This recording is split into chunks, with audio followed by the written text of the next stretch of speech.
বিসমিল্লাহির রহমানির রাহিম। আসসালামু আলাইকুম ওয়া রাহমাতুল্লাহি ওয়া বারাকাতুহু।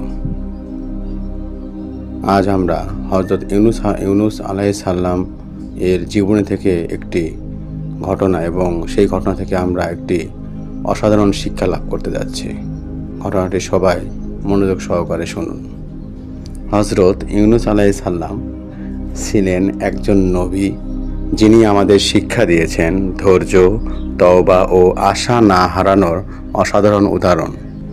হযরত ইউনূস আলাইহিস সালামকে আল্লাহ এক নির্দিষ্ট জাতির দিকে নবুয়তের জন্য পাঠান, কিন্তু যখন সেই জাতি তার কথা না শুনল, তিনি রাগ করে সেখান থেকে চলে যান। তিনি আল্লাহর নির্দেশের অপেক্ষা না করে জাহাজে চড়ে বসেন। জাহাজে এক ঝড় ওঠে এবং ভার হালকা করতে একজনকে সাগরে নিক্ষেপ করার সিদ্ধান্ত নেওয়া হয়। লটারিতে বারবার ইউনূস আলাইহিস সালামের নামই আসে। অবশেষে তাকে সাগরে ফেলে দেওয়া হয় এবং আল্লাহর হুকুমে একটি বিশাল মাছ তাকে গিলে ফেলে। অন্ধকার সমুদ্র, মাছের পেট এবং গভীর রাত সব মিলিয়ে 3টি অন্ধকারে তিনি বন্দী হন। সেখানে তিনি আল্লাহর দরবারে তওবা করে এই বিখ্যাত দোয়া পাঠ করেন, লা ইলাহা ইল্লা আনতা সুবহানাকা ইন্নী কুনতু মিনাজ জালিমিন।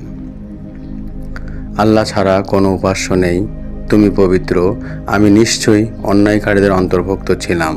সূরা আম্বিয়া আয়াত 87।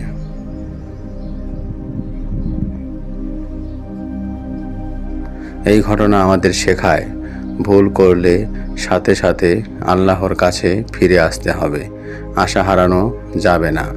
আল্লাহ সব কিছু থেকে মুক্তি দিতে পারেন। তওবা ও ইখলাস দিয়ে আল্লাহর রহমত লাভ সম্ভব। আপনার জীবনে কোনো অন্ধকার থাকলে ইউনূস আলাইহিস সালাম এর মতো দোয়া করুন, আল্লাহ অবশ্যই মুক্তি দিবেন। এমন ভিডিও পেতে অবশ্যই এই চ্যানেলটি লাইক, শেয়ার এবং সাবস্ক্রাইব করুন সিরে নূর, এবং কমেন্ট করে জানান আজকের ভিডিও আপনাদের কাছে কেমন লাগলো। আগামীতে কেমন ভিডিও আপনাদের পছন্দ কমেন্টে অবশ্যই জানাবেন। সেই নবীর জীবনী থেকে আমরা শিক্ষামূলক ভিডিও আপনাদেরকে দেওয়ার চেষ্টা করব। আসসালামু আলাইকুম ওয়া রাহমাতুল্লাহি ওয়া বারাকাতুহু।